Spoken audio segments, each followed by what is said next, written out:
During last 3 days, we have discussed being, interbeing, and loving. To understand the nature of person or individual as a being. Then we also examined how that individual being is being interconnected with all the rest of the sentient beings. And on that basis, why and how we should be loving and compassionate to all the sentient beings. Because if you have a mindset of compassion to oneself, then that same mindset must have to everyone, because everyone is the same living creature and equally connected and interrelated, interdependent with oneself. So oneself cannot be considered as something different from the rest of the entire being. So therefore, the compassionate mind is right for self, then it should be equally right too for everyone. Hate and anger is not reasonable for oneself, then it is also not reasonable for all the rest of the people. So therefore we shall have to have a mindset of similar loving as to oneself, to all sentient beings, to all living beings. So that was the logic. And this logic is based on reality, on the facts, not just mentally constructed. If oneself is not happy with the pain and misery, and then how it can be considered as okay for the rest of the living beings. The oneness and the equalness. So that's why the Buddhist tradition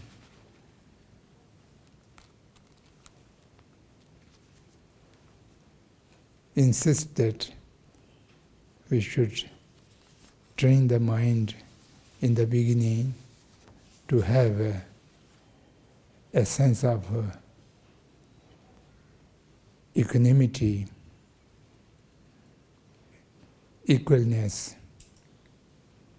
Equanimity is a basic foundation to have a right view, a right understanding. So now today comes the serving. If you have a loving kindness, a compassionate mind to rest of the all sentient beings, then it may not need to inculcate the intention to serve the entirety. The feeling of oneness and the feeling of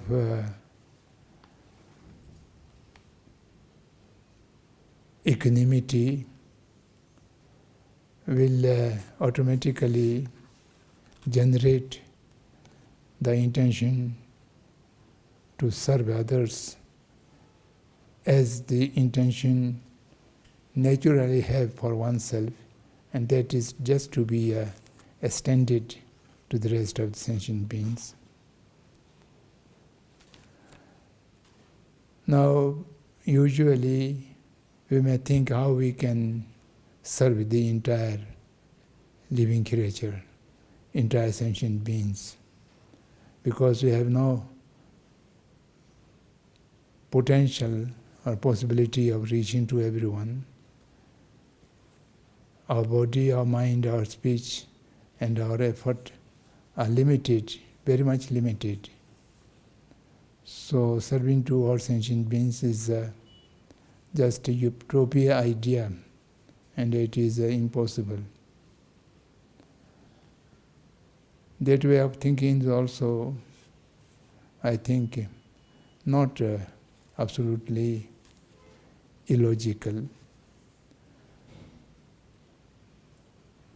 But when you understand the interrelatedness, and that interrelation can carry far distance to good and bad effects, as we discussed before. So by this way, in spite of our limitations, we would be able to serve the entire sentient being if we have a clear motivation and willingness to do that. To do that through the representation or representative of the entire sentient being, each individual to whom we are able to reach, and we are able to do some good and bad directly. That is the door to reach to the entire sentient being. Reaching to entire sentient being is a mental, through mental attitude. And if you have an attitude of reaching to everyone, then it will directly or indirectly it will reach. Because you have eliminated the sense of discrimination between the other and the self, and between the so many different individuals of other. You have developed a sense of equanimity, and therefore whatever you have a good intention, that is meant for everyone, whosoever comes before in reachable distance, then the good deed will adhere to them. But at the same time, we have to understand what is serving, the service, because the word is being used for many different ways. Even in the trade of purchasing something, that also called service. In a restaurant or in a hotel, we would say there is good service or there is bad service. Giving something to you for which you have paid some price for that, and in that also we call service. Similarly, now service is applicable: train service, bus service, air service, all this considered to be service. In reality, these are purchased. We have paid some price for that, and on that basis we avail the benefit of their action. So that does not mean service. Service must be free of cost, and service must be come out of a motivation with no expectation of return, with no self-centered attitude.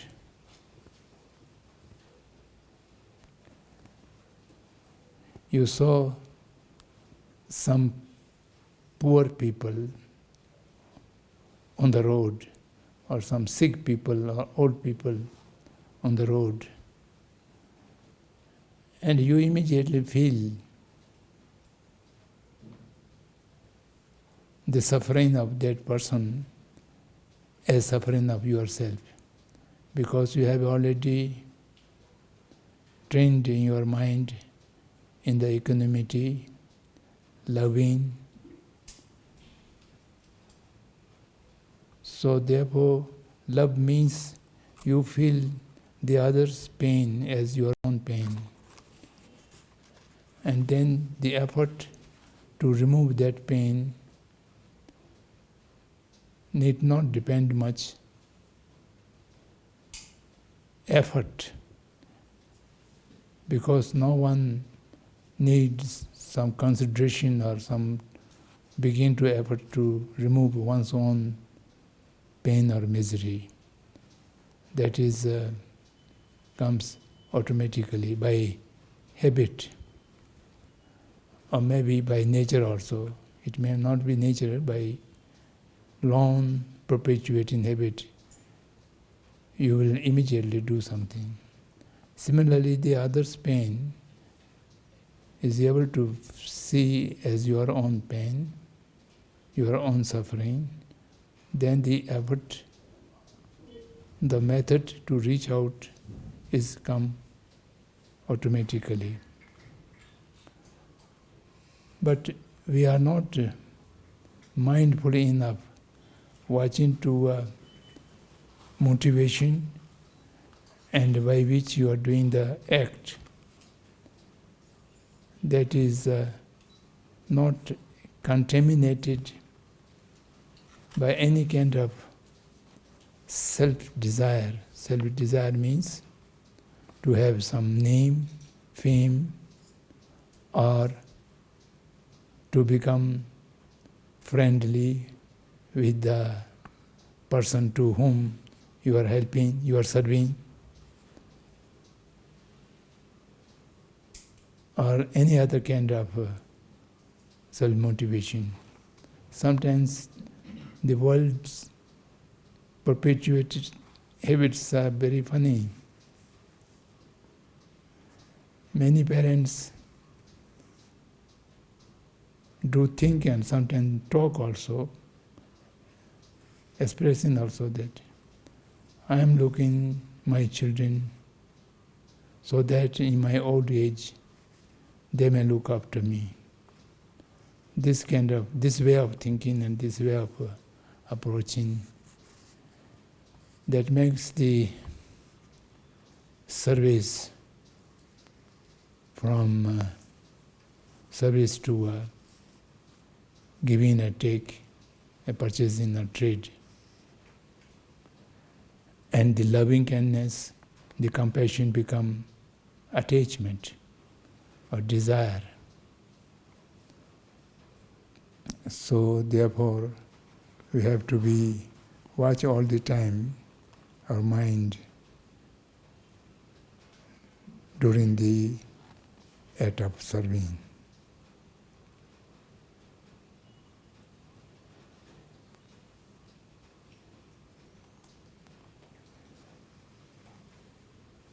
If we make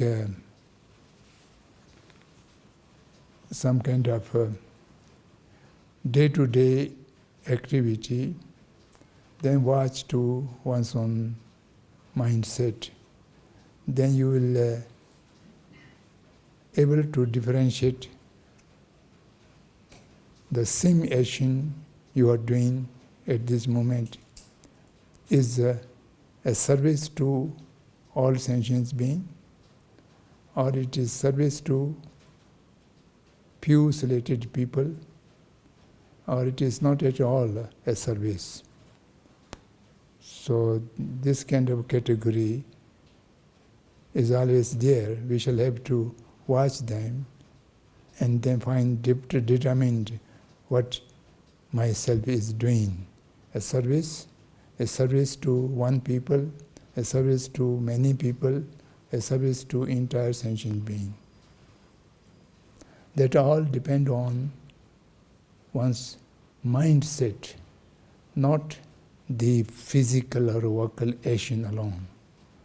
Physical, vocal action is a way to perform the service, but that service, how far it go, that is only depend on what kind of motivative mind you have before doing that.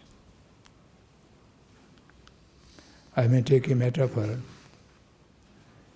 We are 15, 16 people sitting together for doing some our own discussion in this room, and one person feel little uncomfortable due to the high temperature of the room, and then he immediately think that I should stand up and switch on the fans or the air conditioner. So then he or she stand up, switch on the fans or air conditioner. That is a service, a physical act. So before standing up, the feeling of uncomfortable is only for oneself. And I should not remain this, and I must remove my feeling of uncomfortable of the temperature, so I should do this for myself. Then that is a selfish work. It might benefit to others as well. When you switch on the air conditioning, the heat will remove, not from your seat, but it will remove the entire room. It will benefit whosoever is in this room. But you are not serving the entire people sitting in the room. You are just doing that for your own comfort. And you stand up with feeling that all my other people sitting in this room, I must do something to remove that uncomfortable, and I am doing this for all the people. So with this kind of motivation, you are serving 20, 30 people who are sitting in this room. And if you have a sense of uncomfortable feeling to all sentient beings, then immediately you feel uncomfortable.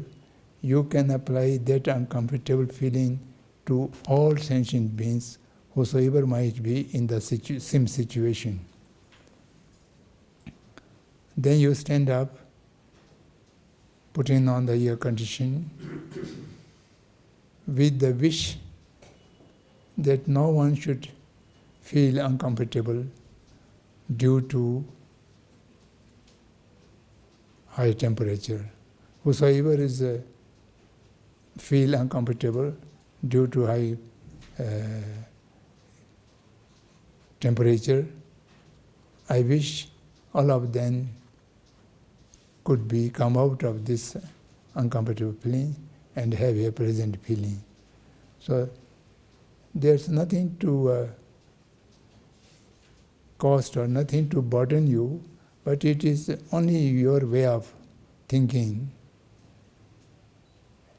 As soon as some misery or pain fell to you, you must remember at that time, oh, the limitless sentient beings, how many sentient beings are feeling this kind of pain? I wish I could remove them. Of course, I cannot remove them immediately, but my intention to remove them is cultivated, it's growing in my mind. That mindset reaches to entire sentient being, and if we talk from the dharmic viewpoint, by that alone you will earn unlimited positive karma. Shantideva said, just thinking of removing headache from all sentient beings, you will earn similar amount how many unlimited sentient beings who are suffering from headache, and that is immeasurable positive karmic force you are earning. So therefore, the serving needs, number one, free from all kind of selfish nature and expectation of return in any form. And then doing this, it may reach apparently, not only apparently, in reality, it may reach few people. Of course, we are only that capacity, few people. But your mind should be similar to everyone. And by that way, your service is reaching to all sentient beings. That is a general viewpoint and generality how we do service. Now the second thing, the service also requires some other qualities to do service. For example, we are sitting, we just make metaphor our own, sitting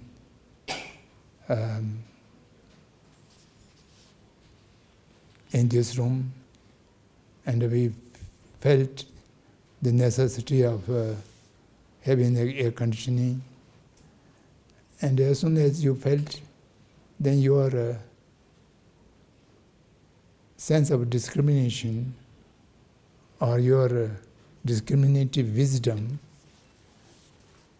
what I can do now? Is there a possibility of something I can do now? If there's no air conditioning, then you cannot do anything. There is a current air conditioning. Then the second consideration should be, if I put on this air conditioning, will all people sitting here would agree to that? Or some other people might not be liking to that. But at the same time, by eating this, I can benefit the majority of the people. I can remove the uneasiness feeling of heat for the most of the people. So I should do it. Then immediately stand up, you should do it. Not waiting for someone else to do it. So if you know, if I do this, it will be beneficial to many, or my intention is a benefit to entire sentient being. In spite of that, you are not doing that act physically, or you are not saying if something need to be expressed, the thing, then you are lacking in your service.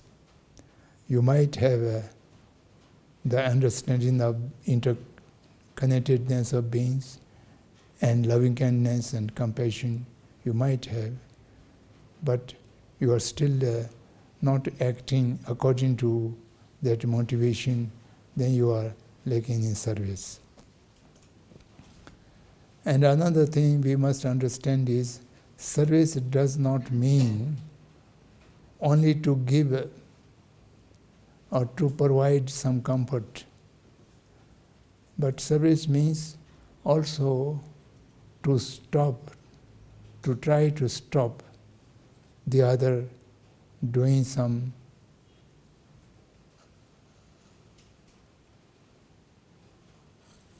bad thing, negative thing,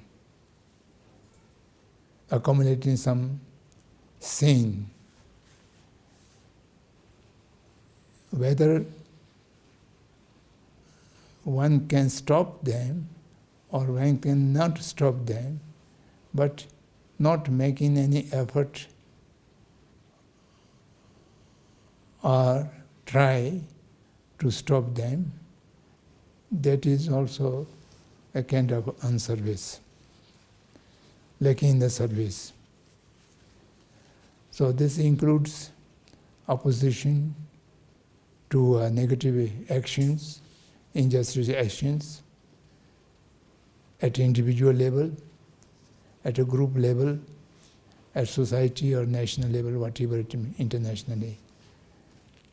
Whenever some occasion to just leisurely talk, and which may not appear to be going to affect to any larger thing, in spite of that, two people are discussing something, this is right, this is wrong.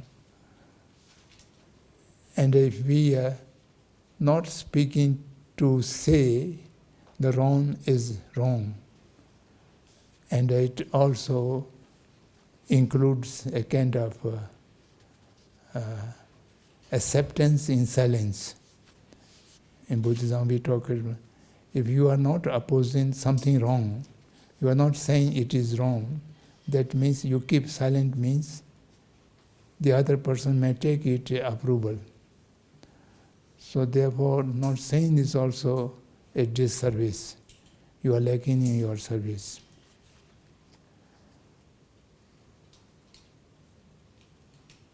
But at the same time, as mentioned before, not only free from expectation of return or self-benefit, at the same time, when we do the opposition kind of service, trying to stop something, to doing the other person, or opposing some decision or some action which are unacceptable, there we shall have to mindful of having complete compassionate mind to the actor, to the doer, to whom we are opposing.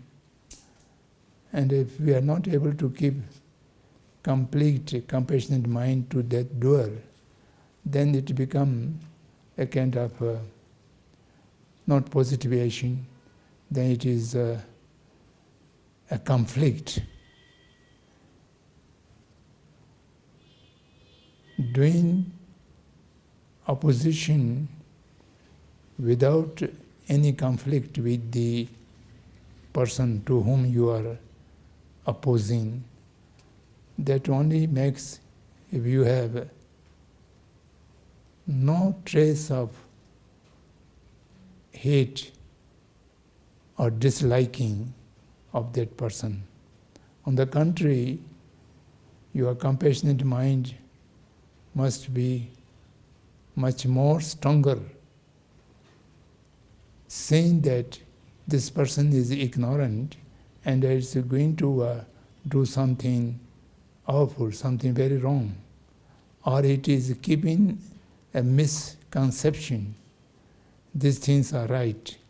So by this misconception, this person may lead to immeasurable suffering and pain in future.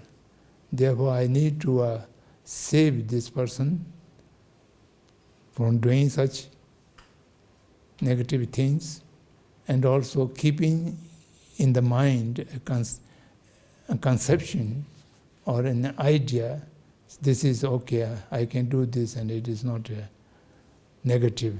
So this, unless you remove that idea, you might be able to stop once or twice, but the idea remains there, then at any time when you are not there or you are not able to oppose, so at that moment then the person will again repeat that kind of wrong act.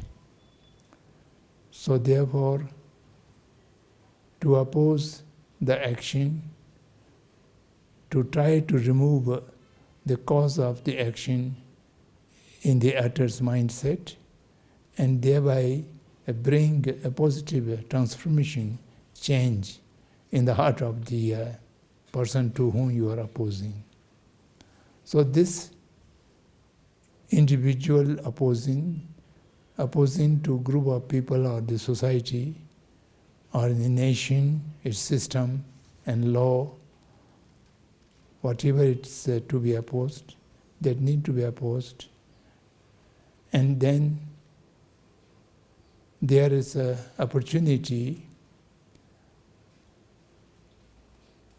and appropriate environment, then this can also make a kind of movement. The satyagraha is categorized in two categories. The number one is individual satyagraha.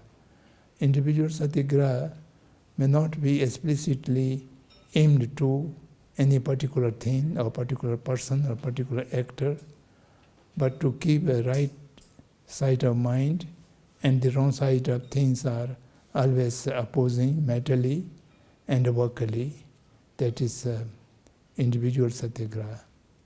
The group satyagraha is a kind of a public movement, and to go out and to say this is wrong, and at the same time with compassionate and 100% free from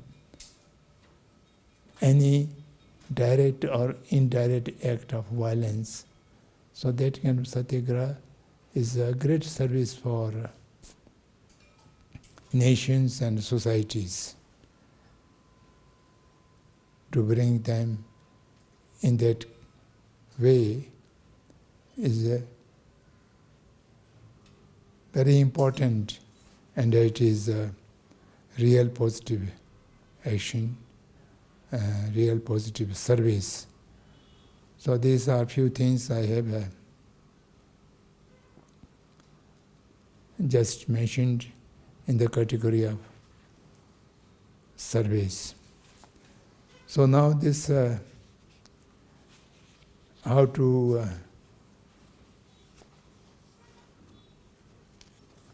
actualize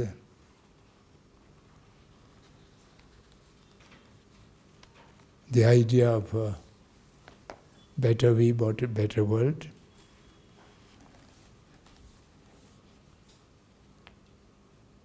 We are able to achieve the state of better we, and then just without any service to other, without any action in the community or in the society, then just making better oneself will not automatically bring a better world. As we discussed before, many people think that you are the world and the world is you. By this metaphor, then improve of yourself is improvement of the world. We cannot deny that, it's of course.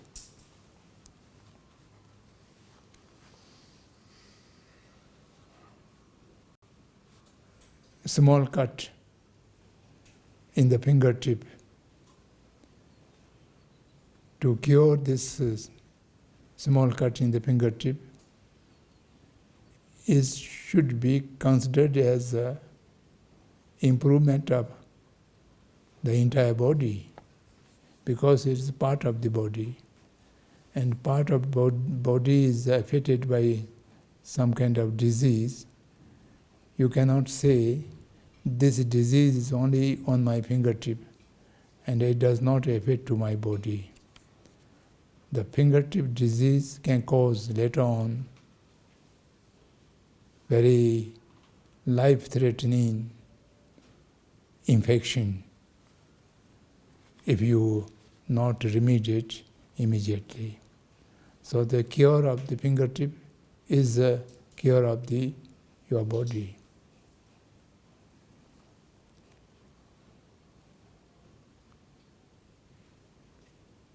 Betterment of the individual is the betterment of the world, because you are the part of the world. You cannot be separate from the world, and the world cannot separate you out of world. So there is so many relatedness, dependentness are there. So this is related. In spite of that, after curing the disease on the fingertip, you need to pay attention to the entire body. Your hand is not able to do its job, then you have to treat the hand, the fingertip, and after recovering the fingertip, then the hand must be used for the taking care of the entire body. So similarly, once you become individually better me or better we, then the next step, the immediate next step is, because I or me not make effort to transform, to become better, only for the sake of me. I am trying to making myself better and transformed in order to serve the entire universe. This we have discussed before also. By selfish nature, by selfish intention, trying to improve yourself makes no sense. And it cannot improve yourself without understanding of the being, interbeing, and the loving mindset. Loving mindset is not cultivating or inculcating, just it is a kind of good thing, which is designated as good thing. It is rationally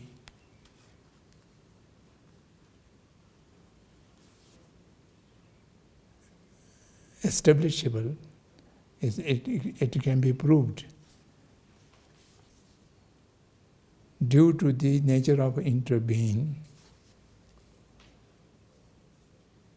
All the interconnectedness are improved.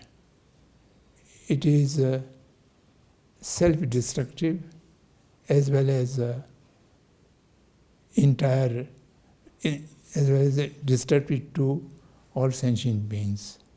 They cannot be differentiate someone is from the rest of the things. So this phenomenon, this principle, need to be thoroughly examined and right from the beginning, the understanding of being, understanding of the interbeing, and due to that, how to cultivate the loving kindness, the compassion. And once you achieve the compassion, then there is no need to pursue yourself to serve or to deal with the removal of misery from all sentient beings, or providing happiness to all sentient beings. That will automatically come to your mind.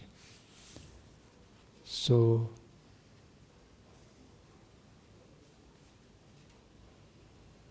That is the sequence or way to transform yourself, and through which transform the entire living system, living creatures.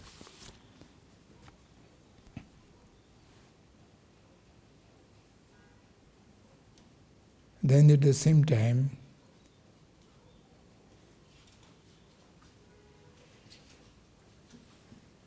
as I mentioned before, the serving is actualized through physical performances, vocal performances, and which is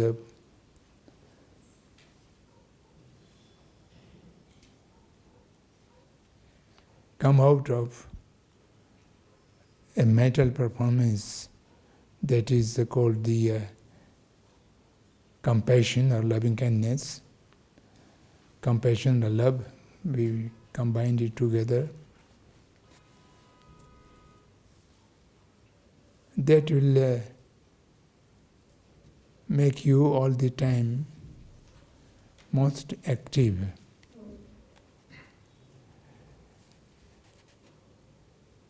There is a common belief that outreach is only physical action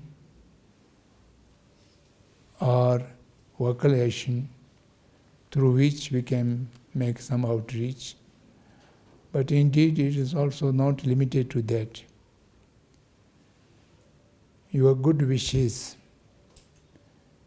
you are thinking of well-being, you are wishing of well-being towards sentient beings, without any vocal, physical expression, you can reach it everywhere.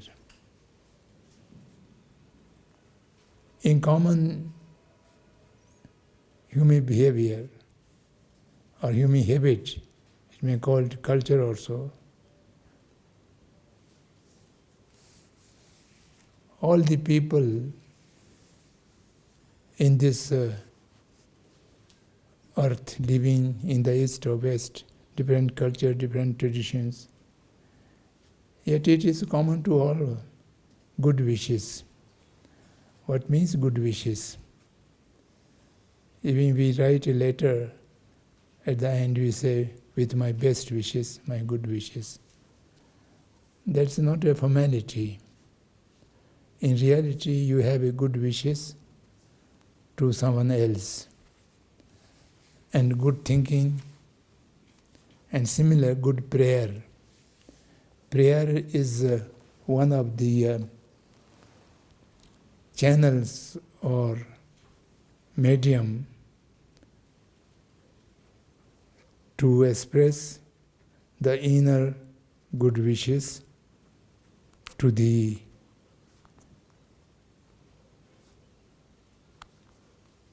Almighty God or to the others. That is become a prayer. And today the secular people and the religious people do have this debate. Prayer have some effect in reality, or prayer is just a ritual. And there are many direct evidences that diseased people were cured through sincere prayers. And many people's good wishes give result to certain individuals. These are evidences are traceable. Even it has no effect. Prayer and good wishes have no effect. Yet it is a good gesture of our relatedness, and make our relation and our interconnectedness more obvious and more experienceable.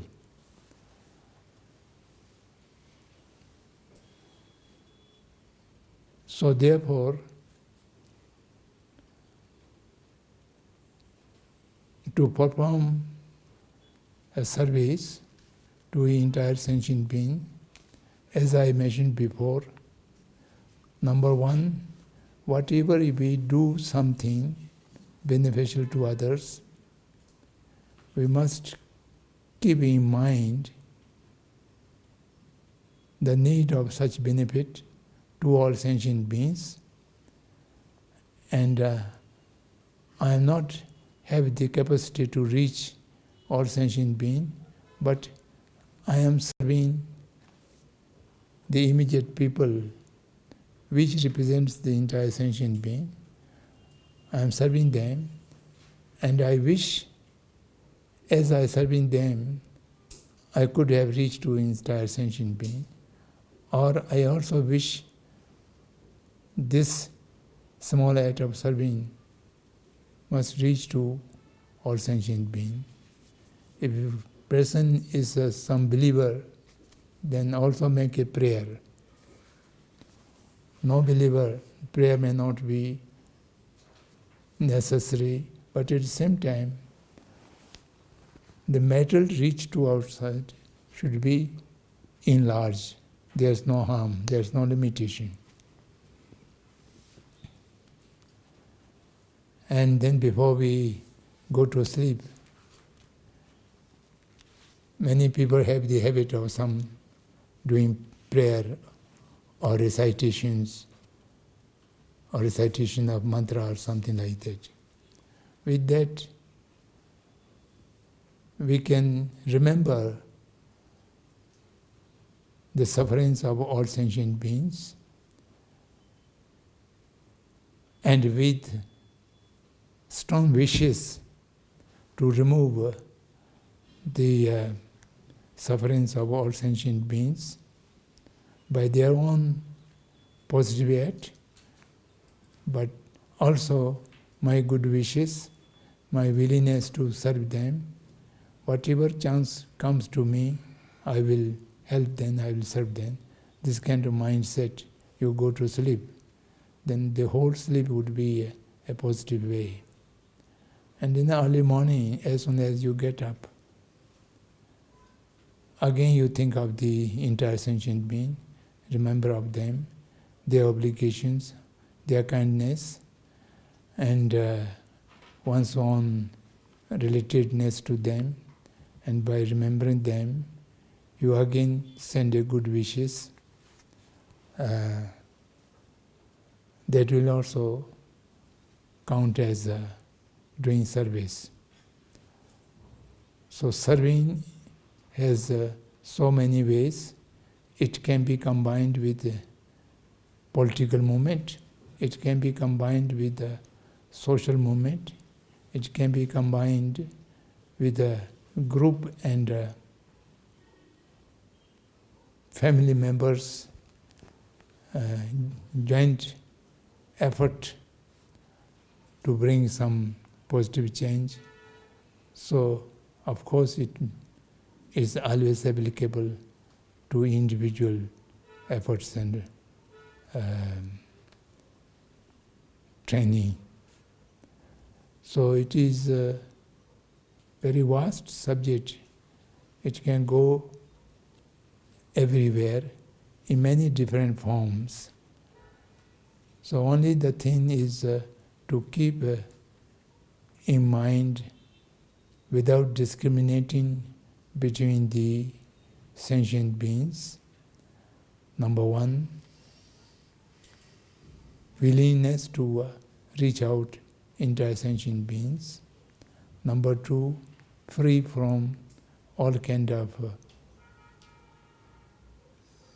selfish mind or expectation of any return, benefit of self. And thirdly, willing and ready to serve everyone or anyone whenever it comes, whenever opportunity or environment comes before you, I will not lag behind. I will do whatever I can. So this kind of mindset, if you try to cultivate and make it a kind of habit, so then in spite of apparently not doing much things, yet you can earn karmic, positive karmic force, and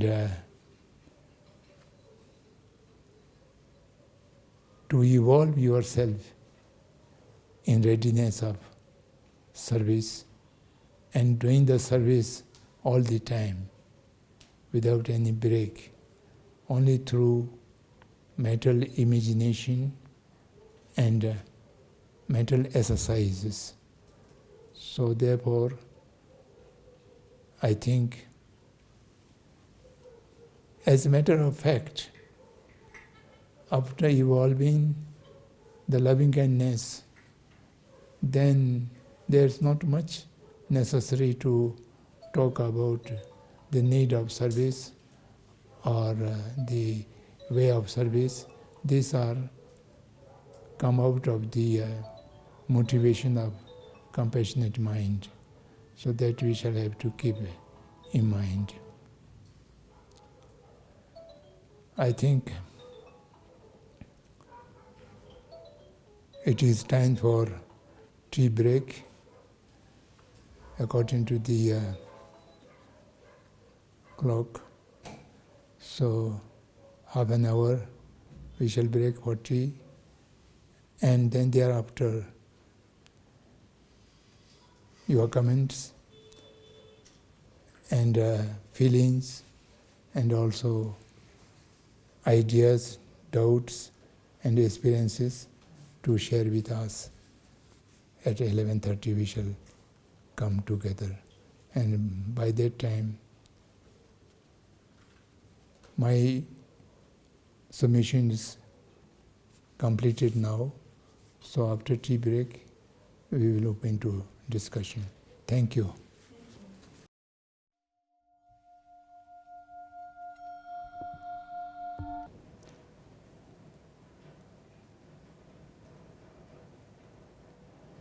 Universal responsibility is an idea taught by the 14th Dalai Lama sometime in the 1970s, and since then he is continuously talking about this. As we discussed in earlier days, the being and the interbeing, due to interrelatedness and interdependence of the universe, whatever we do or whatever we do not do, both sides have a direct and undeniable effect to entire universe. No one should think that my individual action or group action of my group, my society, my nation, they are separate entity from the universe. If we do some good thing, it may affect to the immediate receivers, not to the universe.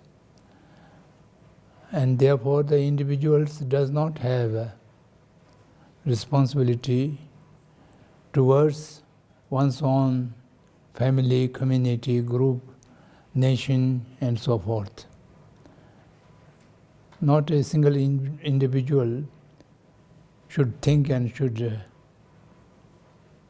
perform any answerable or responsibility to the entire universe. So that is not right understanding. Each individual, whatever you do, it will affect the whole universe in a positive way or in a negative way, both sides. Therefore, each individual has a universal responsibility. The universal responsibility means to remain aware that whatever I do, it is not, its effect will not be just limited to me or to my family or to my community. It will directly or indirectly have some effect to the entire universe.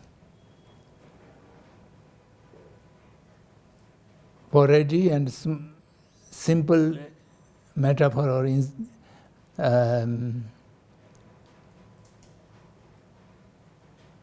kind of case-wise,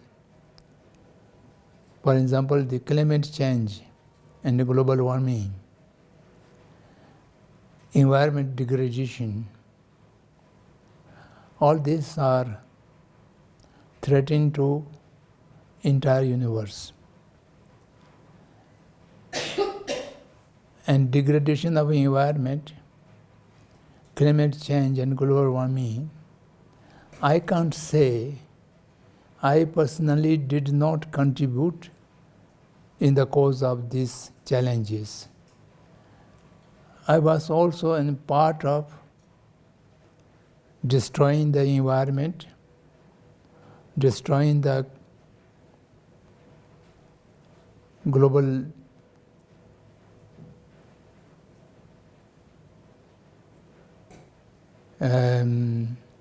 maintenance, keeping its temperature normal. And I am very much a part of accumulating the cause of all these challenges. Therefore, to find a remedy to these challenges, I equally have a responsibility. My individual life, I must be aware of whatever I do, my day-to-day life. I must not contribute for the cause of degradation of environment and causing the change of climatic conditions, causing the increase of global warming. All this, what I can do, I may not be able to stop the others, but I myself can refrain from contributing more to the cause of these destructions. And similarly, it is applicable to all happenings in the world. His Holiness always says that the occupation of Tibet by Communist Chinese force and thereafter genocide of people, genocide of cultural, genocide of language, all this happening. And apparently it is a problem between Chinese rulers and Tibetan people, the sufferers and the perpetrator. But in reality, if you look in detail, it has also related to entire happenings in the world. It deeply connected with universal phenomenon things. When I was in office, many Western people, Western journalists used to ask me, Tibet and China and Mongolia and Russia remained very friendly neighbors for thousands of years. And why in 1949 Tibet was suddenly occupied by China? So I jokingly used to say, centuries before, a capitalism was evolved in the West, and that was the real cause of the Chinese occupation of Tibet. They just, how it connected the capitalism in West and then Chinese occupation, they have no relation. So I used to say, the capitalism, the exploitation of workers and farmers, which lead to arise a Marxist idea to unite the laborers and the farmers and bring a violent revolution and set up a communism, and by which the China become communist. And the next week, the communist China conquered the central government. They begin to occupy Tibet. So by this way, it has a global sequence of happenings which lead to occupation of Tibet. Only the communist China need to a larger territory. Actually, at that time, they used to say that the world shall have to be liberated. For the liberation of the world, the first target would be Hindu, that means India. In Chinese language, they call Hindu. We have listened this kind of talk for many times. And to liberate Hindu, the Tibet territory is very important. Tibet territory is like a scorpion, two horns. In between the entire India is kept. One is Ladakh, the other horn is Arunachal Pradesh. And between these two horns, we can liberate Hindu within 24 hours. Strategically, it's very important. Territorial strategy. So after liberating the Hindu, then we can go further the European countries more easily. So at that time, Mao has the idea of liberating the entire world through the communism. So that kind of thinking, whatever is happening somewhere else, which is absolutely related to everywhere. Therefore, every individual's action must think of what is affecting the universe. So therefore, whatever we do, small things in our own home, we must be aware of its effect to the universe. Therefore, what I should do for the betterment of the universe, what I should not do for the worsening of the universe, I have a responsibility, greater responsibility than my particular community's responsibility. So that is usually called universal responsibility.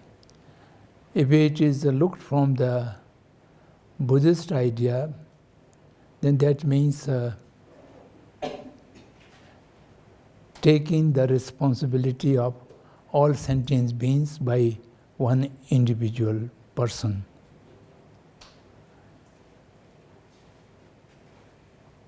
That we called in Sanskrit Adi Ashe, Lasam.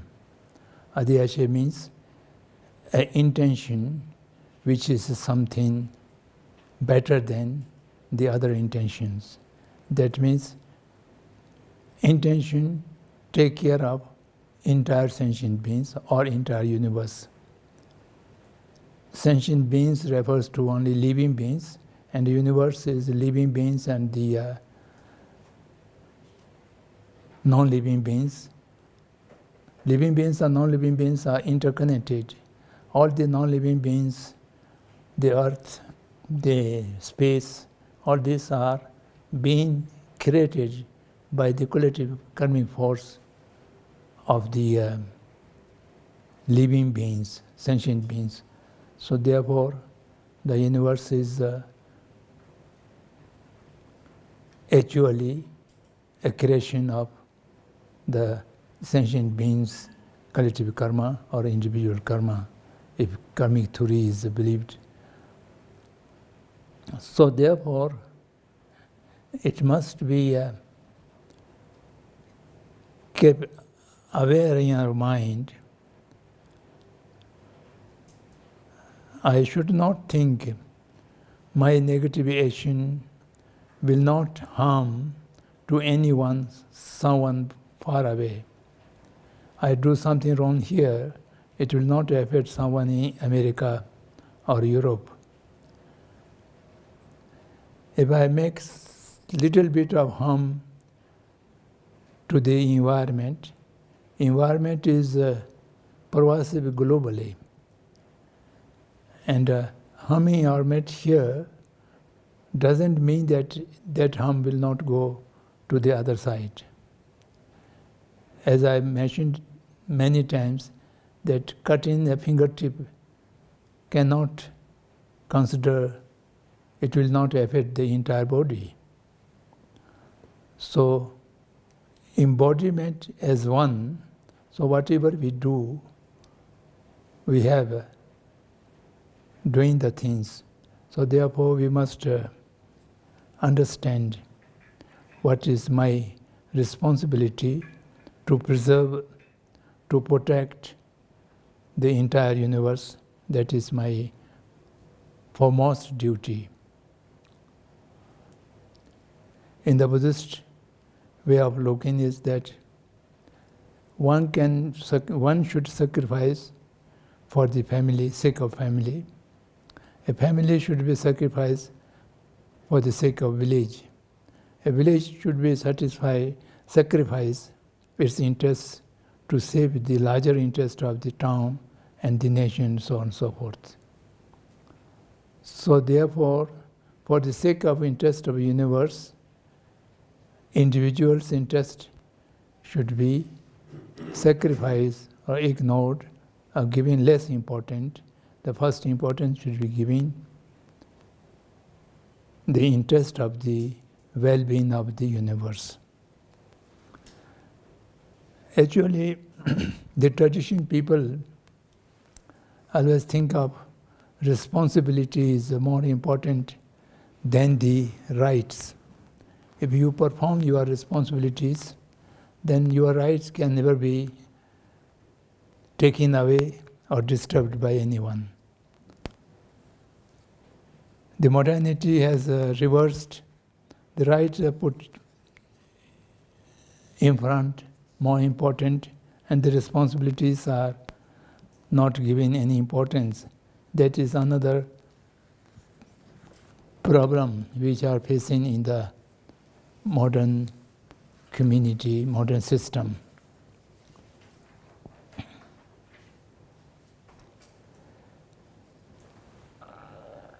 If we are really understand each individual's responsibility or answerability to the well-being of the entire universe, then the self and the other will be more important, and the responsibility is more important than the rights.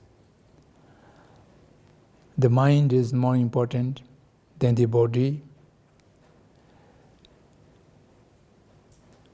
The cooperation is more important than conflict.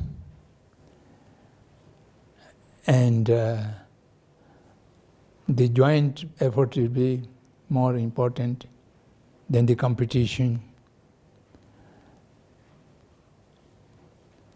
The society is more important than individual.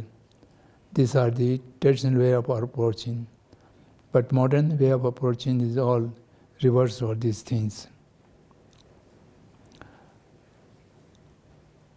So universal responsibility is awareness of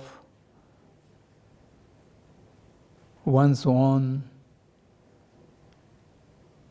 actions has directly positive and negative effects to the entire universe, and therefore one must be aware of the responsibility how to deal with the entire universe. And the satyagraha, the question I very clearly understood. The satyagraha I have talking this morning or yesterday also.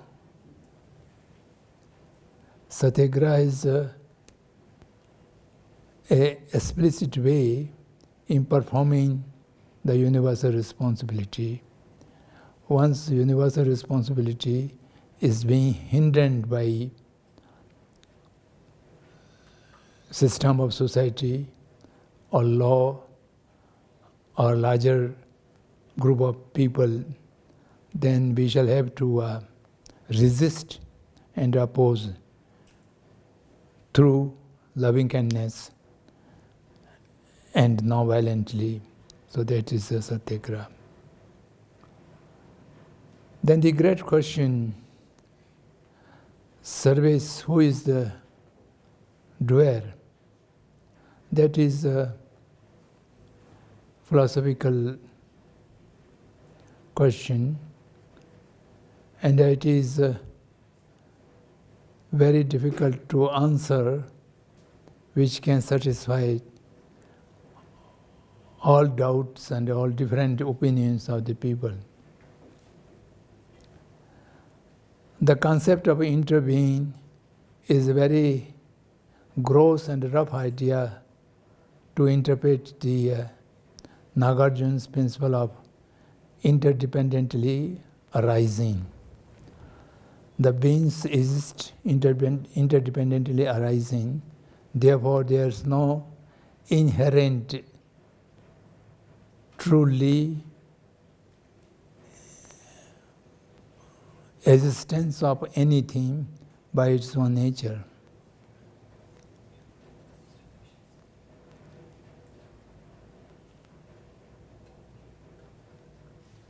Now this question will be answered quite differently by those who believe in Atma and by those who does not believe in Atma, Niratma, believe in Niratma. As long as you have a powerful grasping mind of the independent, inherently true existence of self, that is wrong notion, wrong view. That is called avidya, ignorance. You do not realize the real way of existence of the self.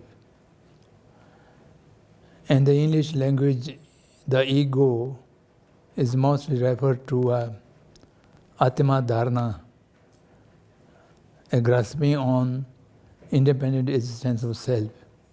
In that way, there is no such existence, independent, inherently existence of self. The self is designated by thought and name on a combination of certain things arising through interdependently, interrelatedly. So that is a Madhyamik way of looking to it. But that may not be absolutely necessary to realize before doing any service. But the question is very relevant because when defining the service, I mentioned that self-interest must not be there. In order to eliminate the self-interest or some expectation for the self, the understanding of interdependently arising designated self should be understood.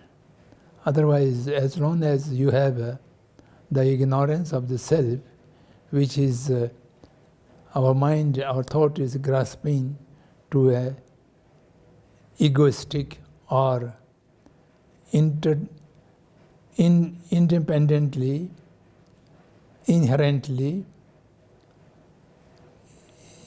in the sense of ultimate truth and existence of self, then your self-grasping and self-interest expectation cannot be removed properly. So this is in reality a need, but in spite of that, at the level of relative truth, we can only cultivate the mind that says whatever I myself conceive as I will not look for any benefit or any interest for that I. Because the real understanding of interdependent arising I is a philosophical as well as a spiritual thing. It will take a lot of time and also effort to see that reality, because it can only see if you see the ultimate truth of the self. Ultimate truth of self means the negation of independent, inherent existence by its own nature of the self. That is what the Buddhist philosophical terminology called the shunyata. And to realize the shunyata, a great deal of meditative practice is necessary.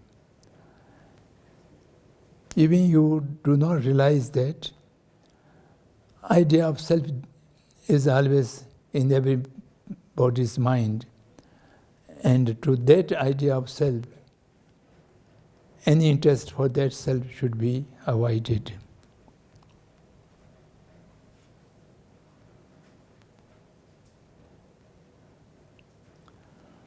It's a good suggestion, good way of expressing that the service is happening through me, and it is not done by me. That gives some way of understanding. But again, we shall have to take care of, and we must be cautioned is,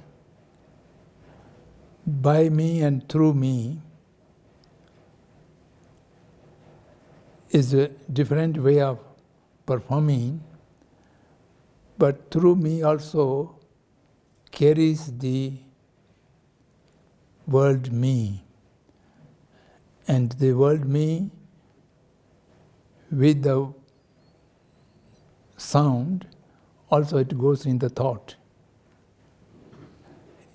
In the thought, if you are not able to differentiate these two me's, by me and through me, then it will again can lead to a confusion, misunderstanding. By me or through me, whatever it may be,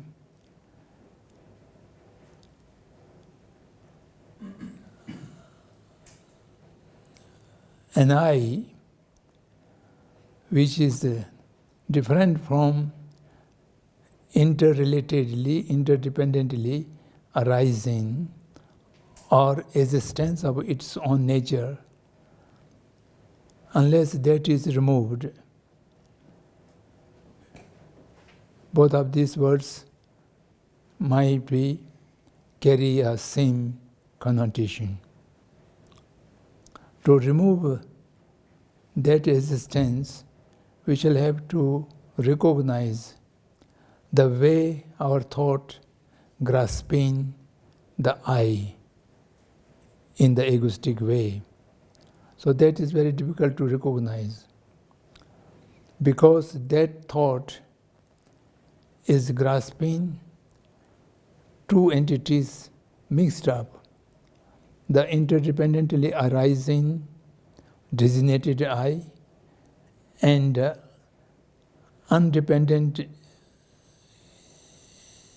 inherently self-existence of I. These two, one is the relative truth I, and the other is just metal projected I. When this is mixed up, the danger is when the negation of one side may carry negation of both, and then that way it may lead to some kind of no existence of I in the relative truth as well. So therefore, we shall have to be analyze things very subtly,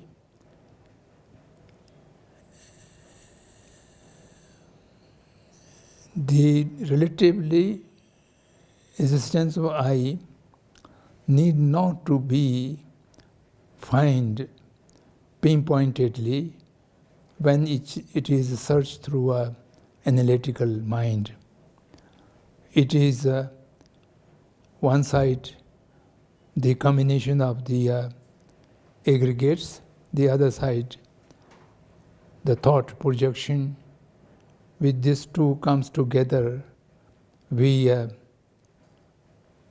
project or designate an I, that is the person who comes from previous life, who live in this life, who goes to the next life. And the self-independent, inherent existence of I need to be negated.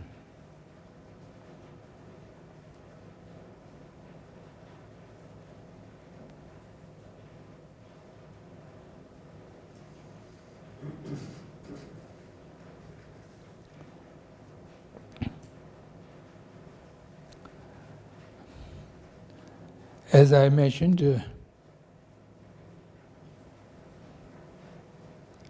in the very beginning, we are here together to make a joint and collective inquiry into many things. So I am only as a facilitator to present before you little bit of Buddhist way of looking, and sometimes even non-Buddhist ancient Indian traditions way of looking. And my presentation is not a teaching. I said again and again, but all of you referring to it as a teaching. To become a teacher is very difficult. Particularly in Buddhist canon, teacher has a great responsibility.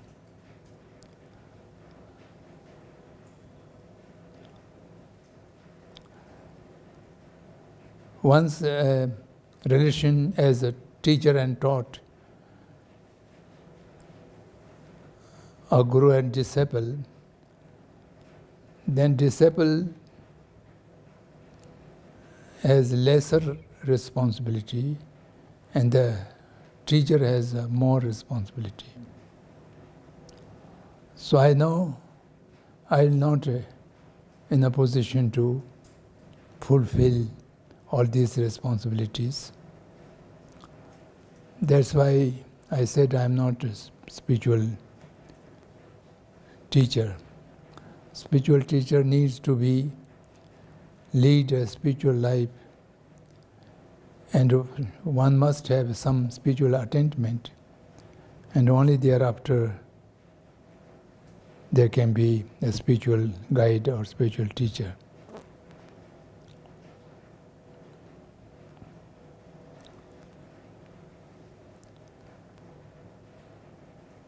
My presentations are not an guidance or instruction. It is for basis of discussion and thinking. And with that, we might be able to make some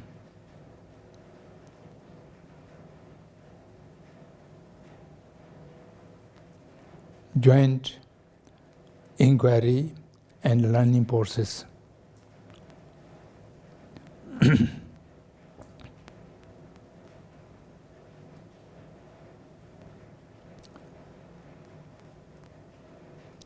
Then one question was quite a personal nature, how I work for last around 60 years with His Holiness and in various fields.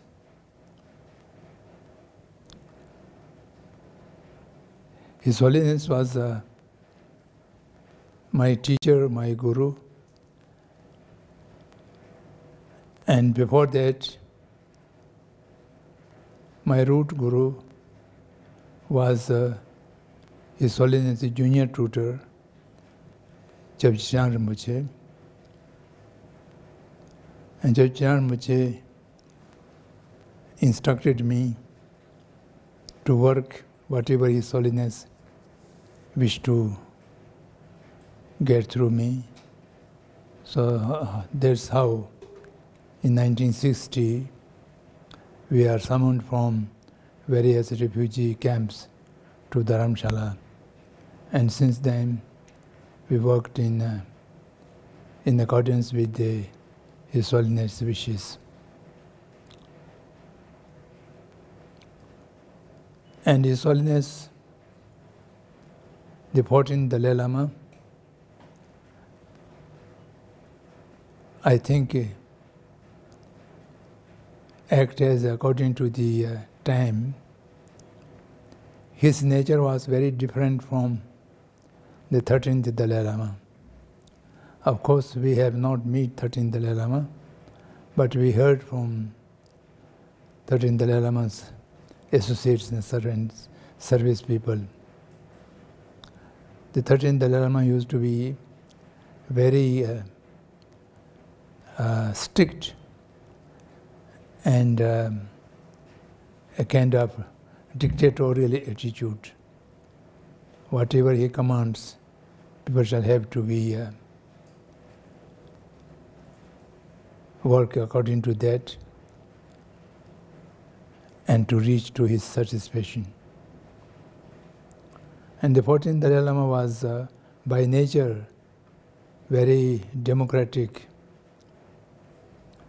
We can argue with him, we can differ with him, and we can talk about rationally the things very in detail, and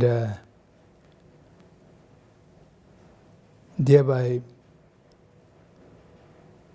to work with His Holiness, the 14th Dalai Lama, was much easier than we heard about the 13th and the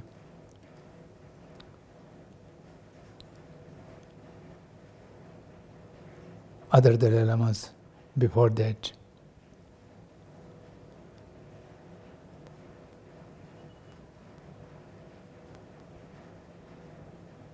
In the Buddhist tradition,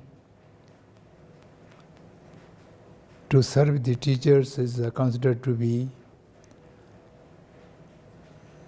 spiritual practice, and which can help in the cultivation and growth of spiritual attainment. So thereby, of course, many different occasions, and we have to face different challenges as stateless people, and yet to make an organization which is almost a kind of state in Excel, and which has many limitations and challenges. But in spite of that, with His Holiness' wise guidance and leadership, until now, the Tibetan SL community was quite success. 1959, when we arrived in India as refugees, there was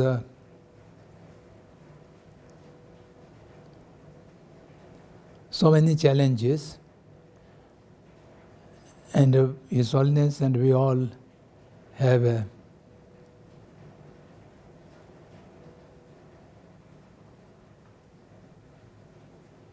four objectives.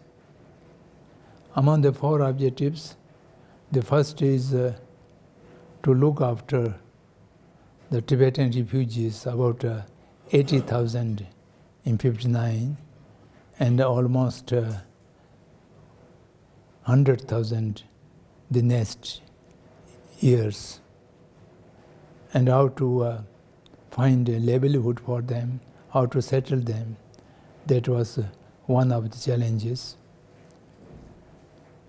And the second challenge is education for the younger generation, and a continuum of the monastic education, which was the real source of keeping the Tibetan and Buddhist tradition. And monastic education is not aimed for employment, and it has no time limitation, and therefore it's very difficult to explain to the host country that relates with the preservation of tradition and culture, language, all this. So monastic education, modern education for the children, these are the, similarly to set up the religious and learning centers, how to re-establish and preserve them. That was a second kind of challenge. Children's education is the third kind of challenge. Children need to go through modern education so that they can lead a life in the modern community. And then the fourth was to find a solution to the Tibet problem, restoration of the freedom. That is mostly political, socio-political work. And for that we need acceptable organization which is which can appear to be a democratic institutions. So, therefore, we have set up the Central Tibetan Administration, which has all the democratic norms and systems, separation of power, check and balance, the legislative, the executive, and of course, we cannot have a separate judiciary system in India, but in spite of that, under the Indian law, there is provision of arbitration, and within that law we also have a kind of a judicial system. So to establish this kind of based on basic law, we call it charter. So with these four challenges, I was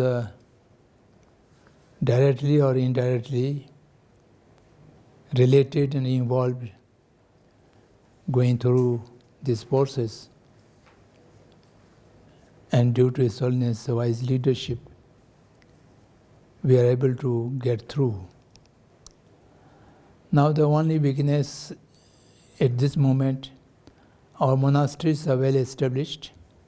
Monastic education is restored, and now we have many new kishis from various Indian citizens, and the Mongolians and the Russians also restarted coming their students into our monasteries.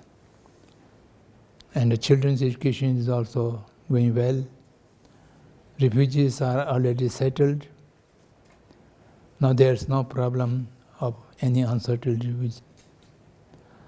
The only thing, little weakness is the central organization now we call Tibetan People's Organization, Central Tibetan Administration, which sometimes goes in right way, sometimes they are on constitutional crisis, something like that. But I think that is lesser important than the importance of cultural education preservation, taking care of children's education, taking care of the refugee settlement. These were well done. So we never find any particular difficult times to work with His Holiness in various fields. So that is a personal remark, since the question has been asked.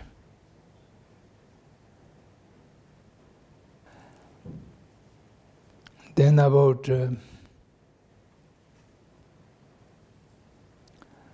reference to revolutionary service.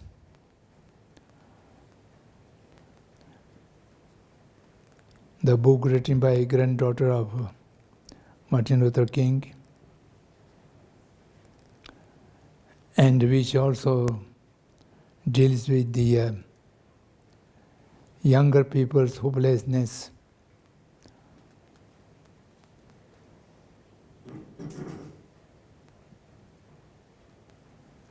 Younger people's hopelessness is, I think,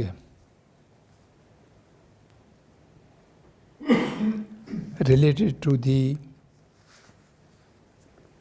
non-performance of the elder generation's universal responsibility, and not taking care of the bigger challenges of such as climatic conditions, environmental degradation, and global warming. This gives a cause for younger generation the sense of hopelessness. To restore this hope and give a self-reliance and self-confidence to the younger generation, that is the one of the basic objectives of Better We, Better World effort. And we have to address to the younger generation, particularly by giving hope that if one is able to make oneself better in a sense, realization of the shortcomings of the modernity, and how to adopt a traditional way of life. It may not call traditional, a positive way of life. A way of life, particularly to recognize what is one's need and satisfied by fulfilling those real needs, and not let the greed take over everybody. If any individual could conquer and keep control the unreality greed, unreasonable greed, and keep things with the real needs, I think all challenges can be quite easily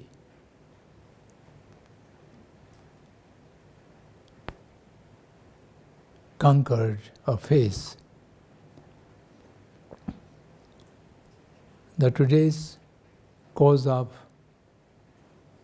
all the problems, violence, wars, conflicts, environment degradation, global warming, climate change, each one is caused, the real cause was humans' misuse of natural resources, consuming of natural resources instead of using them, utilizing them. Gandhi have said one thing very beautifully: the mother planet Earth has sufficient resource to satisfy each one of the living creature on this. But this does not have any resource to satisfy a single person's greed. The needs can be satisfied, and the greed, even one person's greed, cannot be satisfied. That is the real statement.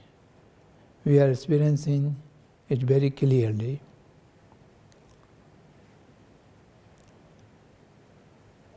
So we shall have to be educate. Educate doesn't mean to sit down in the classroom and taught. Educate by our own behavior, educate by our own association, educate by our own way of life, to become an example. By this way, to restore the original rationality of each individual and make them not to be carried away by indoctrination, through advertisements, through education, through society, through comparison, through competition. This we shall have to be try to oppose and to give power to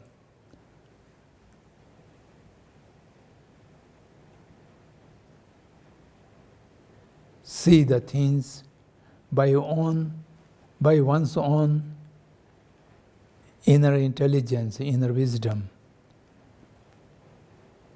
unexploited wisdom, particularly to see the needs and also how to fulfill the needs without harming to any other. Or in another way I would say, without taking away the other's share. Whosoever is using more than need is necessarily using some other's share. That's why shortage comes. That's why the poverty is not able to remove. A section of poor people, poverty, is considered to be necessary for maintaining the few people as rich. This is also one of the mindset. So we shall have to find out a way. Just giving the assurance or giving the encouragement alone will not be in a position to restore the hope and confidence of the younger generation. We shall have to cultivate in their mind or restore in their mind the freedom of examining the things by one's own rationality need to be restored. We should not be, the younger generation should not be completely brainwashed and indoctrinated by bombarding the all kind of information, misinformation,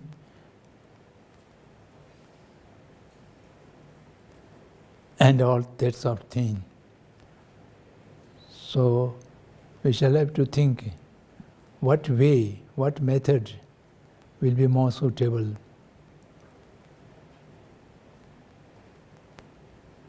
To protect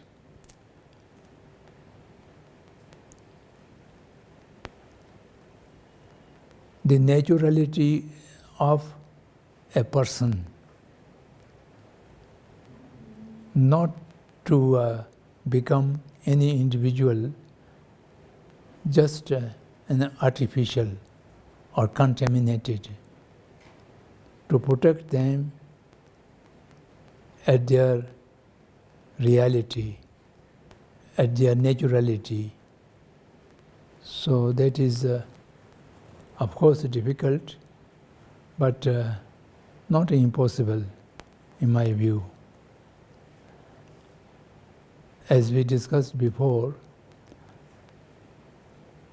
the deeper understanding of being and the interbeing and the need of compassion and loving kindness, the importance of need of these three things could be materialized through any way, and that might be able to, I would say, to awake younger generations their own inner wisdom, and thereby their own reconstruction, restoration of hope and faith. We cannot inject from outside. We can only make an environment and some kind of way to experiment, and our own way of life might become a kind of idol to be looked up for the younger generation. That would be more effective than instructions or informations.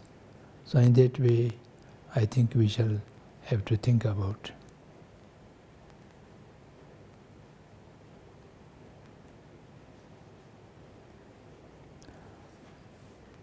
This question was, of course, very important regarding the hope of a younger generation, not only hope, a competence of a younger generation, that would be only source to sustain the living system on this planet Earth.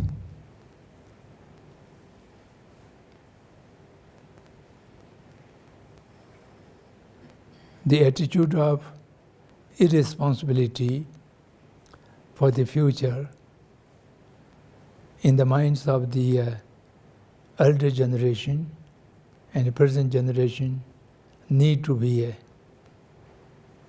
challenged and opposed. And everyone should waken up a sense of responsibility for the future. Because the future is not only for the younger generation. Elder generation may think that I may die after a few years, and during my lifetime nothing, some drastic will happen. That is very wrong way of thinking. If someone is believer of rebirth, then of course in this life may not happen anything. In the next life, you shall also have to face the challenges. If someone not believing in rebirth, even them, how we can justify our action because of it will not affect to me immediately. Because this way of thinking is a inhuman attitude. Even animals will not think in that way. So, not feeling answerable and responsible for the younger generation is not a wise person's way of thinking. We shall have to be informed about this, and I think this way we might be able to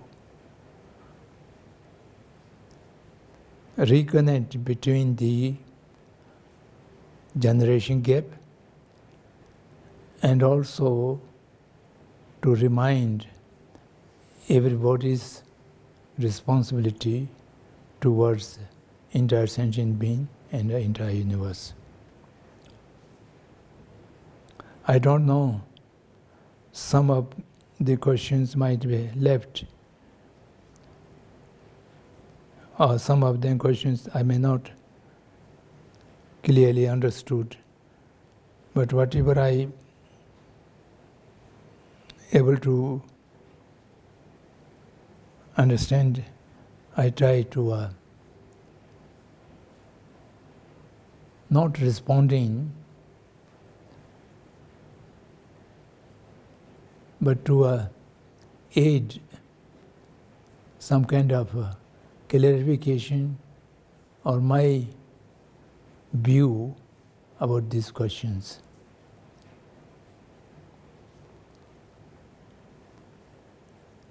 There are still few minutes time.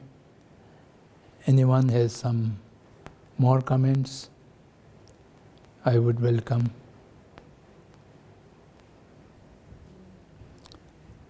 Very good suggestion and very good explanation.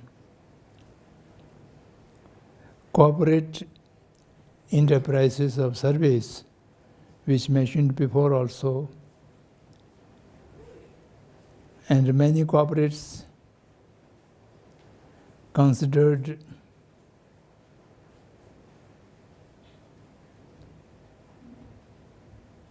they are doing service selflessly.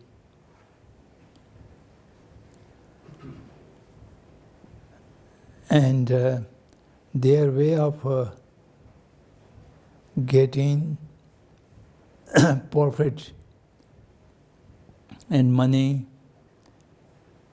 is a separate department. And their way of serving the society, as in India we call it CSR, corporate social responsibility, the law also requires to do something. Incidentally, I happen to know few corporations, their CEOs are accidentally become friends. And they are doing so many social responsibilities that need to be consideration. One of the corporate has adopted about hundreds of villages, and they work in the village, make a hospital, dispensary, good school, and restore the old temples, and repair of the road and bridge. So this apparently directly helping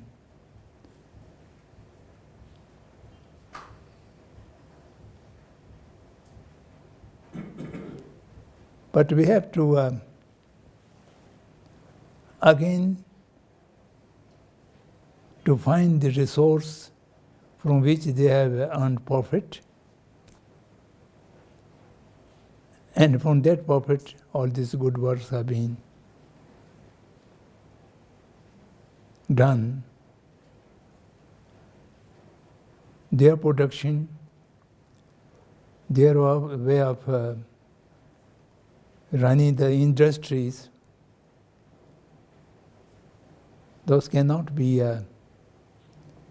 easily say not harming to the environment, not involving any exploitation or violence.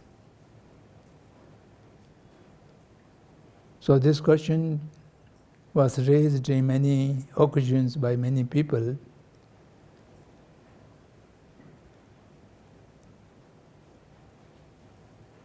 Money earned through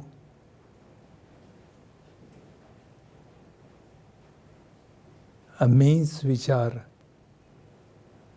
not considered to be pure, and then after earning that, using for the kind of service. Now they question both. If that kind of service does not have any expectation or self-interest, then why they are engaging in earning more and more money through impurity means? No hesitation that is also questionable. And those corporates doing the good services, as I mentioned this morning about service, they are in really service or not, that also to be examined.